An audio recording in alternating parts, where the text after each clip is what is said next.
घरामध्येच सामाजिक कार्य करण्याची ही परंपरा आहे.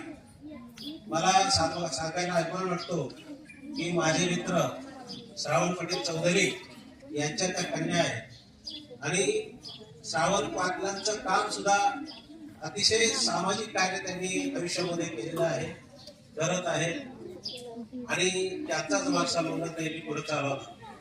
मी त्या दिवशी आपला शिवछत्रपती शिवाजी महाराजांच्या जयंतीचा कार्यक्रम होता. आपण सर्वांनी तो साजरा केला आणि सकाळी सकाळी गावात आलो आणि ती वेळ अशी होती की सकाळी एकदम कोणी उठलेलं सुद्धा नव्हतं. अशा वेळेस शिवाजी महाराजांच्या डोळ्यासमोर रांगोळी काढण्याचं काम मंगलताई करतो. त्यांना कोणी सांगितलेलं नव्हतं. शिवाजी महाराजांवर प्रेम करणारे खूप लोक आहेत, परंतु याचे ते कृती उतरणारे कमी लोक आहेत. काही लोक स्वार्थासाठी शिवाजी महाराजांचं नाव घेतात, काही आनंदासाठी घेतात, मजा करण्यासाठी घेतात. परंतु मला खरोखर आश्चर्य वाटलं की मी तुमच्या गेलो तर सकाळी जवळजवळ त्यावेळेस 7चा टाइम होता. संपूर्ण शिवाजी महाराजांच्या पुतळ्याला सडा वगैरे टाकलेला होता आणि त्या ठिकाणी रांगोळी काढण्याचं काम मंगलताई करत होते.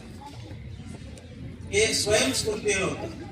महाराजांच्यावर असलेलं प्रेम त्यांच्या मनातून होतं. कोणी सांगून नव्हतं, काही शास्त्राचं जे नव्हतं का सकाळी सकाळी शिवाजी महाराजांच्या पुतळ्याजवळ रांगोळी काढा, त्यांची सडा समाजन करा, असं नव्हतं.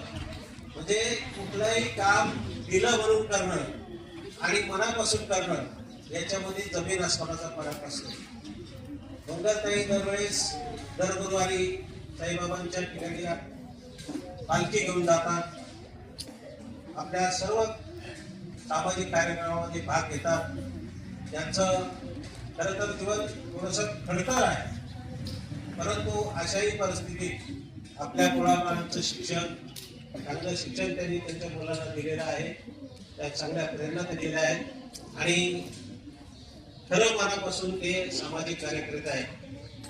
अशा सामाजिक कार्याची दखल महाराष्ट्र पातळीवर पुस्तक अकादमीने घेतली.